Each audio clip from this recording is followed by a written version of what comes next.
Maya Agege, où est-ce qu'on en est de l'inclusion des personnes LGBT+ au travail aujourd'hui? Alors, apparemment, plusieurs articles de presse nous parlent d'atteindre un plafond concernant l'inclusion des personnes LGBT et ils reprennent le baromètre Out at Work qui est réalisé par le Boston Consulting Group en partenariat avec TETU. Selon cette étude, la proportion des sondés ayant caché ou volontairement omis de révéler leur orientation sexuelle ou leur identité de genre est passée de 34 à 45% vis-à-vis des autres employés. Donc, on se révèle moins. Et c'est passé de 26% à 35% vis-à-vis des clients de l'organisation. Concernant les employeurs et les managers, les chiffres de sa révélation, de son coming out, sont assez stables, 28-29%. Mais finalement, pour autant, quand on regarde l'ensemble, on remarque que les personnes LGBT sont plus souvent out au travail. Donc entre 2017 et 2025, ça a augmenté.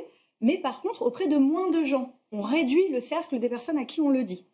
Ce qui nous intéresse ici, c'est la notion de visibilité. Parce que ces personnes LGBTQIA+, tout autant que les alliés, sont plus ou moins visibles. Et la question de la visibilité, elle est d'autant plus importante que d'après le baromètre de l'autre cercle 2024, 20% des personnes L, G et B, donc lesbiennes, gays et bisexuelles, n'activent pas leurs droits, faute d'avoir osé justement faire leur coming out au travail.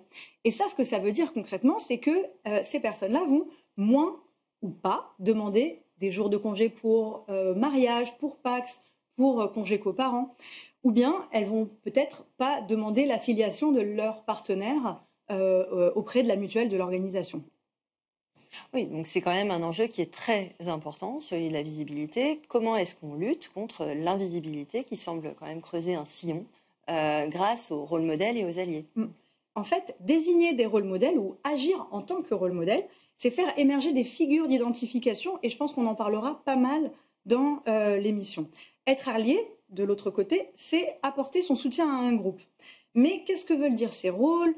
Quels impacts ils ont? Comment on vit ou elles vivent, ils et elles vivent cette nouvelle visibilité? Voilà, ce sont plein de questions qu'on peut se poser et qu'on va, j'espère, aborder tout à l'heure. Il y a des questions auxquelles on ne peut pas répondre tout de suite parce qu'en 20 minutes, on n'a pas le temps, mais je les pose quand même. La question de l'essentialisation de ces personnes en étant LGBT, est-ce qu'on n'est que LGBT? Ou encore la question de l'impact organisationnel des stratégies d'alliés. Au moins, on aura posé les questions et ensuite, chacun pourra trouver les réponses. Merci beaucoup, Maya Agege. Avec plaisir. Avant d'entamer nos échanges avec nos invités, je vous propose de découvrir le reportage que nous avons tourné lors de la cérémonie de l'autre cercle le 30 septembre dernier, cérémonie des rôles modèles et alliés LGBT+, 2025. Bon visionnage.